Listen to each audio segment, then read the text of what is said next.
Hello बच्चों, हमारा question है an experiment takes 10 minutes to raise the temperature of water in a container from 0 degree Celsius to 100 degree Celsius and another 55 minutes to convert it totally into steam by a heater supplying heat at a uniform rate, neglecting the specific heat of the container and taking specific heat of water to be 1 calorie per gram degree Celsius.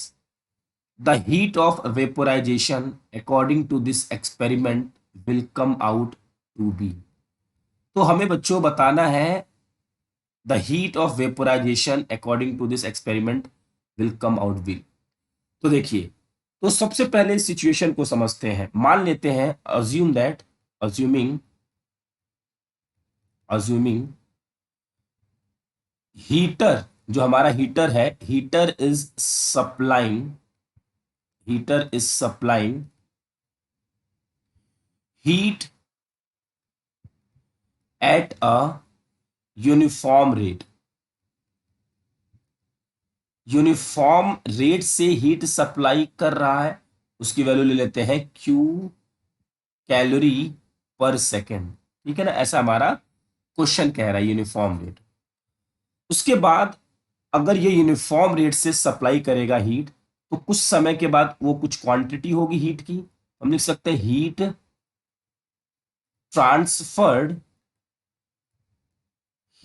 Transferred in 10 minutes. तो यहां पे लिखा जा सकता है 10 into 60, ये हो जाएगा सेकंड में कन्वर्ट कर लिया, और ये आ जाएगा 600 क्यू। अब ये जो बच्चों हमारी हीट है, ये जो हमारी हीट है, ये क्या करेगी, हीट गेन कर देगी वाटर का। ये जो हमारी हीट है, वाटर के हीट को गेन कर देगी। तो हम लिख सकते हैं दिस अमाउंट ऑफ हीट, या फिर दिस अमाउंट, ऐसे लिख सकते हैं, should be equal to heat gained by water. ठीक है, तो इतनी हीट जो बच्चों दी जाएगी वाटर को, उससे वो क्या करेगा, अपने टेम्परेचर को, अपनी हीट को गेन कर जाएगा। उसका हमारा फॉर्मूला क्या होगा, वो फॉर्मूला हो जाएगा एम सी डेल्टा टी। तो हम यहां से लिख सकते हैं M C delta T is equal to 600 Q.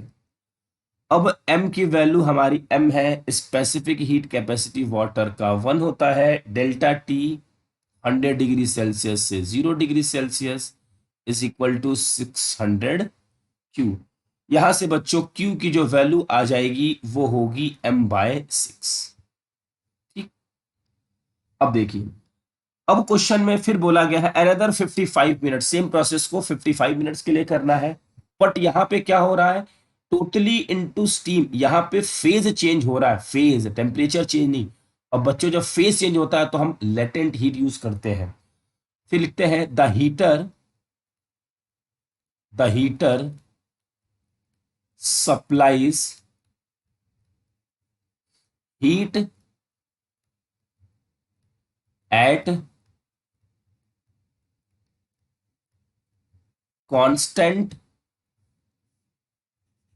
Constant temperature to convert water to steam। Water to steam का मतलब ये है कि लेटेंट ही यूज करना। तो the amount of heat given by, तो ये हमारा क्या होगा, 55 इंटू 60 इंटू क्यू। इसको सॉल्व करेंगे बच्चों तो 330 क्यू आंसर आ जाएगा। अब इस हीट ने क्या किया है, फेज चेंज किया हुआ है। तो फेज चेंज के लिए हम लोग लेटेंट यूज करते हैं। तो 3300 Q is equal to m into L. अब यहां से हमें क्यू की वैल्यू हमें गिवन है, तो क्यू की वैल्यू हम लिख सकते हैं m/6 is equal to m into L. यहां से कैंसिल आउट, और एल की जो वैल्यू आ जाएगी हमारी 550 कैलोरी पर ग्राम। तो हमारे इस क्वेश्चन का आंसर होगा बच्चों सेकंड। आई होप कि आपको ये क्वेश्चन अच्छे से समझ में आ गया होगा। Thank you.